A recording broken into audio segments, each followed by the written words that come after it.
Noong nagsisimula ang kasagsagan ng pandemya, nagsimulang tumaas ang mga insidente ng pagbebenta ng mga peke at hindi rehistradong mga gamot. Mula rito, naglipana na ang iba pang gamot tugon sa iba pang mga sakit. Ano nga ba ang parusang kakaharapin kung ikaw ay napatunayang nagbebenta ng mga peke at hindi rehistradong gamot? Alamin sa report na ito. Umabot na tayo sa panahon na sa halip na kumonsulta sa doktor, mas pinipili ng marami na sumangguni sa mga impormasyon na makukuha natin online. Gayun din sa gamot. Sa halip na bumili sa mga otorisadong establishmento o tindahan, mas pinipili pa ng iba na bumili na lamang online.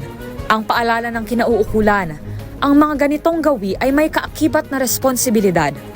Isa na dyan ang pagbeberipika o paninigurado na ang impormasyon o produktong nakukonsumo ay tama. Dahil sa paglipanan ng mga resellers at retailers online, iba yung pag-iingat ang kailangan. Mayroon kasing iilan na nagbebenta ng mga peke at hindi rehistradong gamot sa ilalim ng Food and Drug Administration o FDA. Ano nga ba ang kakaharapin na parusa ng supplier at nagbebenta ng ganitong mga produkto? Nakasaad sa Republic Act No. 9711 o ang Food and Drug Administration Act of 2009. Sa Section 11 nito, na mahigpit na ipinagbabawal ang paggawa, pag-import, pag-export, pagbebenta at pag-a-advertise ng kahit anong health product na hindi ligtas gamitin o inumin, o di kaya ay mga hindi rehistrado sa ilalim ng FDA.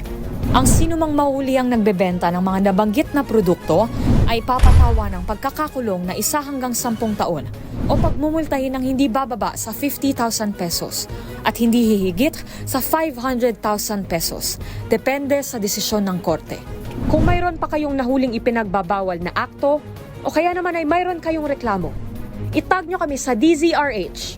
Hoy! Bawal yan!